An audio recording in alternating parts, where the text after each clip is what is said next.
आइए जानते हैं मिथुन राशि वालों के लिए 2024 में का महीना किस प्रकार व्यतीत होगा। तो जितने भी जेमिनाइज मेरे साथ यहाँ जुड़े हुए हैं, जितने भी मिथुन राशि के जातक हैं, ये प्रेडिक्शन आप सभी के लिए है। लेकिन आप सभी को मैं ये बता देना चाहती हूँ कि हम जो प्रेडिक्शन लेते हैं चंद्र राशि के हिसाब से लेते हैं, कृपया इसको सन साइन से कंफ्यूज आपने नहीं करना है, ठीक। तो आइए जानते हैं मई का महीना आप सभी के लिए किस प्रकार का रिजल्ट लेकर आता है। तो मई के महीने में हम देखते हैं कि शुभ है, अच्छा है। थोड़ा सा हम देखते हैं कि रिलेशनशिप्स थोड़ा कॉम्प्लिकेशन रिलेशनशिप्स को लेकर आ रहा है, लेकिन उसका जो रिजल्ट है वो कहीं ना कहीं पॉजिटिव निकल कर आएगा, थोड़ी सी पूजा अर्चना करके। अब ये पूरा जिस्ट है, ये पूरा निचोड़ है इस महीने का। आइए इसको हर एक एरिया में कैसे फिट करना है मैं आपको बताती हूँ। सबसे पहले चलते हैं मैरिड एंड मैरिड कपल्स में। तो हम देखते हैं छोटी मोटी नोकझोंक, प्रेम बहुत है आपके कपल लाइफ में, काफ़ी प्रेम है आप लोगों का। छोटा मोटा कार्य को लेके हो सकता है कि आपके स्पाउस को कहीं बाहर जाना पड़े, हल्की सी दूरी आ गई, ज़्यादा चाहकर भी समय स्पेंड नहीं कर पा रहे हैं, उस वजह से थोड़ा सा टेंशन हो रहा है। हो सकता है कि आपके घर में कोई व्यक्ति है या आपके बच्चे हैं वो आपसे थोड़ा दूर जाके रहना चाहते हैं। कई बार होता है ना ज्वाइंट फैमिलीज़ में, कई बार बच्चे बोल देते हैं कि हम तो न्यूक्लियर रहना चाहते हैं, तो हो सकता है वो अलग हो जाएं या कुछ इस तरीके के योग बने हुए हैं। लेकिन देखिए थोड़ा बहुत बुरा लगता है, लेकिन समहाउ इसका जो रिजल्ट निकल कर आ रहा है, अगर आप पूजा अर्चना अपनी करते रहते हैं महादेव माँ गौरी से, रिलेशनशिप के लिए हमेशा महादेव माँ गौरी को ही आपने पकड़ना है, ठीक है। तो क्योंकि परिवार बनाया है उन्होंने, कैसे एक वैरागी शिव जी ने अपना गृहस्थ आश्रम बनाया है, तो उनसे फैमिली का आशीर्वाद लेने का मतलब है सारे अरिष्ट अनिष्टों को दूर कर देना। तो आप उनकी जब आराधना करेंगे, शिवलिंग की जब आराधना करेंगे, शिव जी की, पार्वती माता की जब आराधना करेंगे सब परिवार, तो परिवार में जो भी गिले शिकवे हैं छोटे मोटे वो दूर होते नजर आते हैं।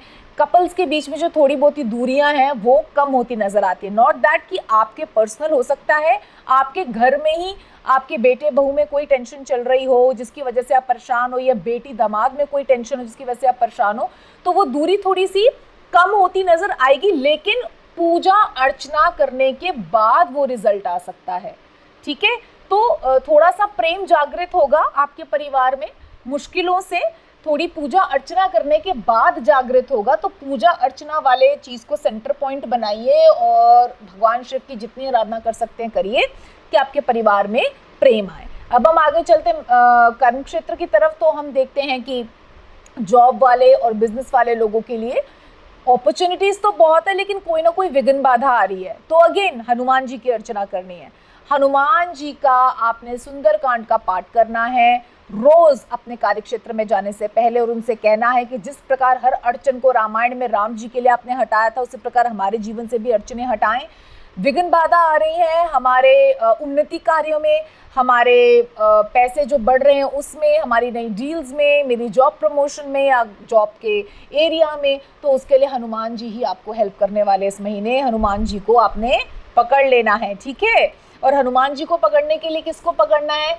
श्री रामचंद्र जी को, ठीक है। तो आप अयोध्या दर्शन करके आ सकते हैं बहुत मंगलमय रहेगा।